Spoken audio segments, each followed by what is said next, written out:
sejam muito bem-vindos ao Papo de Juventude. A gente sabe que os jovens têm ocupado lugar de destaque no processo de desenvolvimento do Estado e do país. Mas ainda há muitos que não possuem acesso a direitos básicos, como saúde, educação, trabalho. Por isso, no nosso encontro de hoje, vamos falar sobre a criação de políticas públicas que atendam às necessidades e direitos desses jovens. Aqui na LERJ existe um projeto que cria frente parlamentar em defesa de direitos e políticas públicas para a juventude, justamente para promover a participação dos jovens na construção de propostas. Quem vai participar deste nosso bate-papo é o deputado Thiago Pampolha, que é o autor da proposta do projeto que cria frente parlamentar para a juventude, e também está aqui conosco a superintendente estadual de juventude, Jéssica Ohana, e jovens que fazem parte de movimentos sociais em defesa de direitos para a juventude.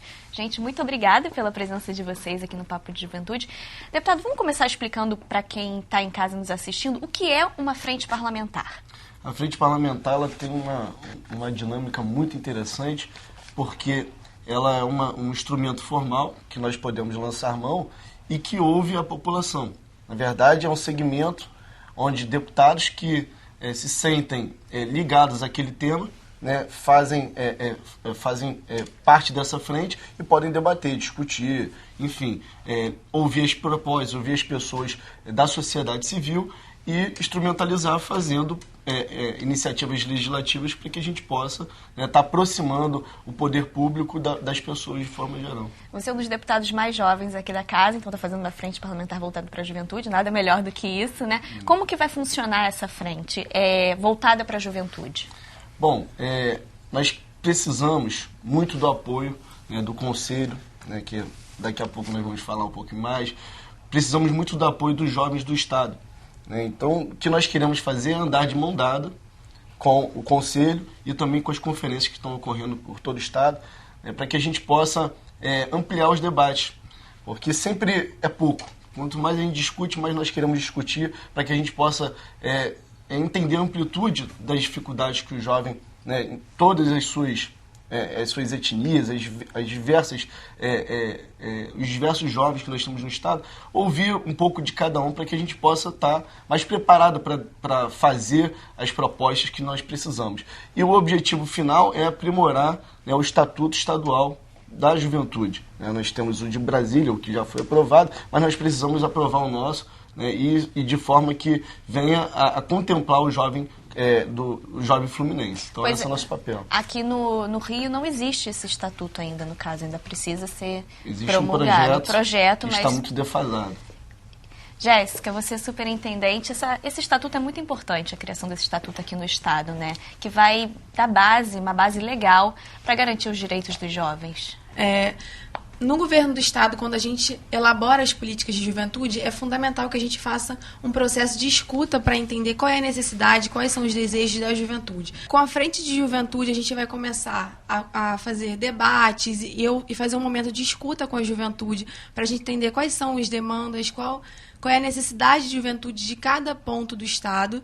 E assim a gente vai conseguir montar o plano de juventude, discutir sobre o Estatuto da Juventude, que é uma ferramenta que vai garantir direitos, como mais acesso à educação de qualidade, a trabalho decente. E todo esse trabalho é importante a participação do Conselho, né? Que recebe a proposta dos jovens. Hoje, Thiago é presidente do Conselho. O Thiago é presidente do Conselho e o Conselho hoje é formado por membros da sociedade civil, de diversos movimentos e também por todas as secretarias de Estado. Então, as reuniões do Conselho são permanentes e discutem juntos o que a juventude quer e o que cada secretaria hoje tem de política para a juventude. E aí a gente consegue fazer um trabalho casado sempre em sintonia com a juventude, que isso é fundamental. Thiago, qual é a demanda da juventude? O que é que os jovens querem para o Rio e para o Brasil? Acho que a primeira pergunta que o Conselho começa a se fazer é que juventude a gente está falando. E aí a juventude do Rio de Janeiro é uma juventude muito plural. Uma juventude, o Rio de Janeiro é a simbiose do país, né? Você tem uma juventude negra organizada, você tem a juventude indígena, quilombola, caiçara, a juventude urbana, a juventude rural que não é a juventude do campo. Então, assim, entender essa complexidade. E aí o papel das conferências é fundamental, porque as conferências, a gestão essa gestão da COI e da superintendência ampliou muito o número de municípios onde está sendo realizadas conferências. Então a gente vai ter digamos, um grande raio-x do Estado em termos de proposta. Isso vai colaborar com o quê? Colabora com a Alerj, no sentido de estar puxando a frente parlamentar para fazer, inclusive, um estatuto que seja abrangente. O Conselho fica como um papel de mediador, de mais um mediador entre fazer essas escutas, fazer essas coisas no interior, aqui na capital, e a Secretaria, que é quem vai executar essas políticas, né? Então, acho que essa tríade aí, Alerj, Conselho e Secretaria, via Superintendência, é fundamental para a gente poder dialogar justamente com os movimentos que estão aqui representados, o Binho, Érica, Matheus. Esse tipo de diálogo é fundamental para a gente construir propostas que sejam, de fato, atendam à juventude do Estado. Né? É o que você falou, né? Cada município tem a sua particularidade, então a demanda é muito diferente. No Binho, pode falar, então, da questão da cultura. Cultura no Rio de Janeiro, então, né? Nem se fala. O Rio de Janeiro é pulsante, é vibrante.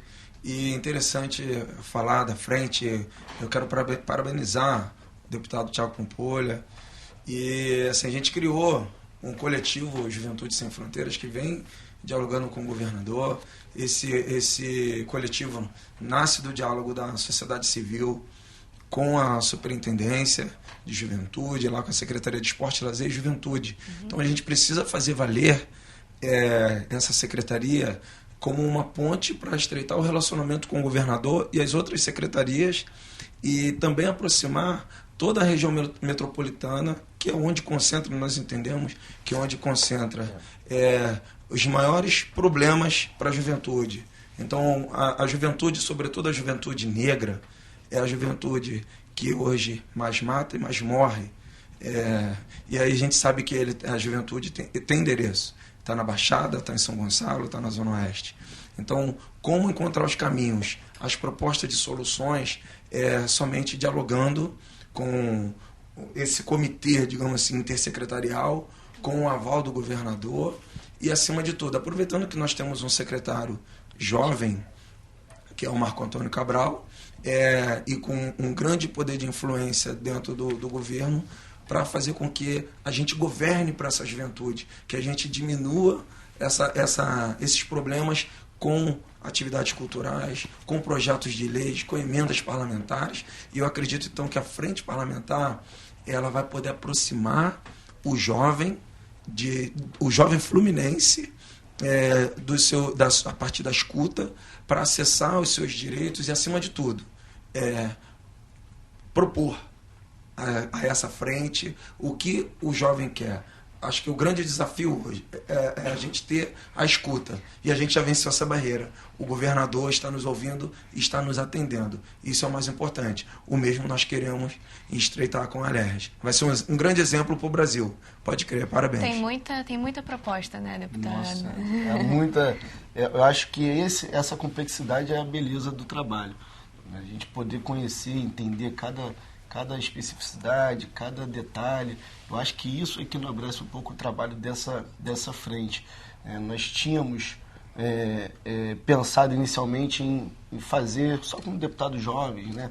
Mas eu ampliei um pouco a visão, porque tem muitos deputados que já passaram daquela idade onde se coloca como jovem, mas que pensam também temas muito interligados com o que preocupa a juventude. Então, eu ampliei também, trouxe outros deputados mais experientes que também podem colaborar bastante. Eu acho que vai ser um sucesso, e com a participação da turma aqui, com certeza a gente tem muito a ganhar. Os jovens são muito ligados nas redes sociais, hoje em dia, com essa modernidade toda, a questão das redes sociais é muito importante para divulgar essas propostas, enfim. Érica, você é muito ligada na parte de educação. Você consegue ver mudanças nessa área? O que está precisando de mais mudanças nessa área? Bom, eu acho que o grande desafio hoje é entender o dinamismo da juventude, né? E toda essa questão da diferenciação, porque o jovem ele tem um tempo diferente do tempo do adulto. E as nossas propostas com relação a isso é pensar em unir, porque educação não é apenas educação, a questão formal, mas existem outras coisas, e aí eu também faço parte do coletivo junto com o Binho, E dentro disso a gente traz propostas da própria juventude, que a juventude já faz vários movimentos culturais, a juventude já atua dentro dos seus territórios, e por que não dialogar esses movimentos junto com a questão da educação formal e transformar esses conteúdos formais em algo mais dinâmico, algo mais inovador, que chame mais a atenção do jovem, para prender o jovem ali dentro da aprendizagem para ele conseguir desenvolver isso. E tudo isso vai, no final do ano, vai ter uma Conferência Nacional da Juventude, né? A terceira Conferência Nacional. Todas essas propostas, Jéssica, vão ser levadas para lá? Sim. Hoje estão acontecendo conferências em todos os municípios do estado. E aí todas essas conferências mandam as propostas para nós e a gente sistematiza essas propostas. Toda a etapa municipal tira seus delegados que vão vir representando seus municípios na etapa estadual. E nessa etapa estadual também serão eleitas propostas que vão ser direcionadas para a etapa nacional de juventude, que será em Brasília em dezembro. E, além disso, essas conferências são fundamentais porque saem as propostas que vão nortear a política de juventude no Estado. Então, a gente vai poder propor a Assembleia e a Assembleia também vai propor políticas para a gente.